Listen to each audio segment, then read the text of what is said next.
Okay.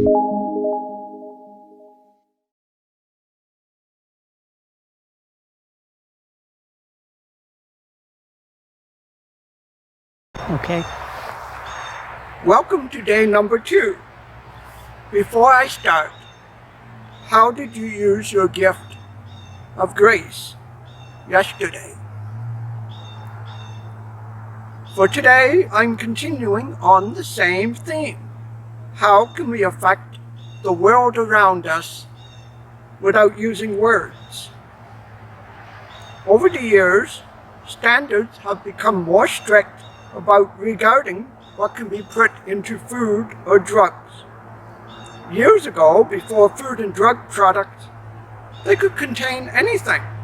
The U.S. Pure Food and Drug Act of 1906 prohibited the sale of misbranded or adulterated food and drugs in interstate commerce.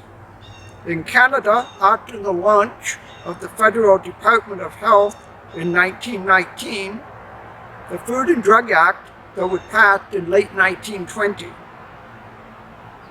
Consider this. A soap product named Ivory was introduced in 1879. Do you remember their first slogan? It floats was introduced in 1891. The product's other well-known slogan, 99 and 44, 100% pure, was in use by 1895. It was based on the results of an independent laboratory analysis that Harry Proctor hired to demonstrate that Ivory was purer than any other soap on the market at the time. Today's devotion on salt is from Luke 14:34 and 35. The first time I got up to give a devotional was around 40 years ago. It was on Baden-Powell Sunday for the local Cub Pack, and the reading was this same passage from Matthew 5:13. It was at St. Paul's Anglican Church, probably not the larger one that you are thinking of that is located in Toronto. It was actually at St.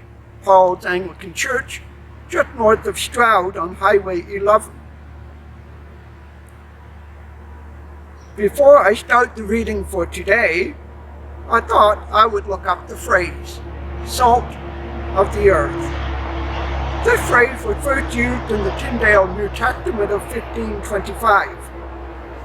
The Cambridge University Dictionary defined this idiom as, if you say someone is salt of the earth, you mean they are a very good and honest person.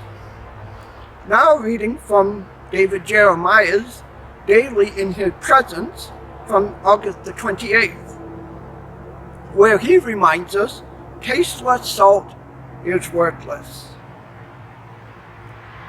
The title is Salty Saints. Salt is good. If salt has lost its flavor, how shall it be seasoned? Luke 14:34. Salt is essential to life.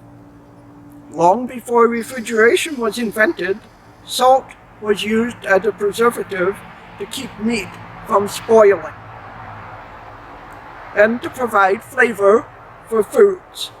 Salt gives life, preserves life, and flavors life. It is one of the most important minerals found on planet Earth. Jesus told his disciples they were to be salt of the earth. They were to have a saving, preserving, and flavoring influence wherever they went and whoever they met, and how they interacted with each other. Interestingly, much of the salt used in Israel came from the Dead Sea and was mixed with other noxious minerals that spoiled its purity and flavor. In such a case, the salt was good for nothing. It had to be thrown out and was rendered useless. If our lives become polluted by the things of this world, our ability to save, preserve, and flavor life will be diluted and weakened accordingly. Our mission is not just to be salt, but to be pure salt, in whose life you are serving as saving, preserving, and flavoring influence. Don't lose your power by becoming mixed with the false salts of this world. Lord, let us be salt and light. Tomorrow we'll take a look at Peter, a man of faith, but he is remembered for denying Jesus. Be willing to listen. Peter, the professional fisherman, listened to the carpenter.